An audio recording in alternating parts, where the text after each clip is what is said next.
আমাদের পক্ষে আর কিছু সম্ভব না। আমরা এখন দায়িত্ব দিয়েছি নতুন প্রজন্মের কাছে।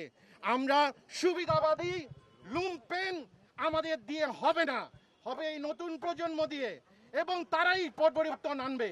তাই নতুন প্রজন্মের 9 দফা দাবি, তার প্রতি পূর্ণ সমর্থন এবং সংহতি জানাই এদেশের সমস্ত তরুণদের যারা মাঠে এই মুহূর্তে আন্দোলন করছে। দাবি জানাই বিচার বিভাগের তদন্তের মাধ্যমে প্রতিটা হত্যার বিচার করা হোক, এটা আমরা বলেছি।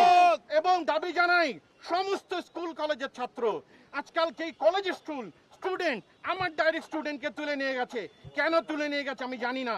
আমি 3 বছর যাবৎ আমার বিশ্ববিদ্যালয়ে তাকে দেখেছি। সে একটা সাধারণ ছেলে, সে সাধারণ চিন্তা করে।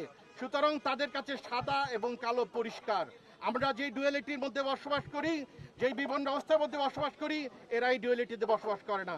এই নতুন প্রজন্মকে স্বাগতম এবং নতুন প্রজন্মের সমস্ত দাবি, ছাত্রদের সমস্ত দাবি মেনে নেওয়া হোক।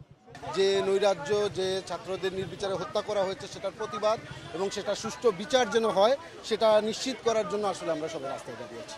এইভাবে শিশুদের, ছাত্রদের প্রাণ যেন না যায়, এটা খুবই দুঃখজনক ঘটনা। যে কোনো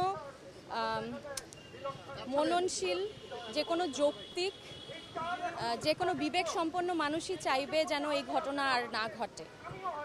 আমি নিজে শিশুদের নিয়ে এবং শিক্ষার্থীদের নিয়ে কাজ করেছি আমার সারাটা জীবন। এটা খুব দুঃখজনক যেটা হয়েছে। আমরা চাই যে সেটা সুষ্ঠু বিচার হোক। যে অবস্থা বর্তমানে সৃষ্টি হয়েছে তাতে আমরা আসলে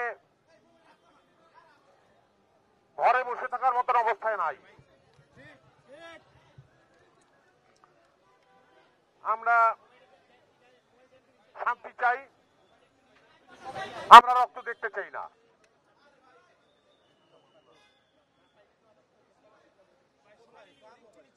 আমরা সকল নির্যাতন,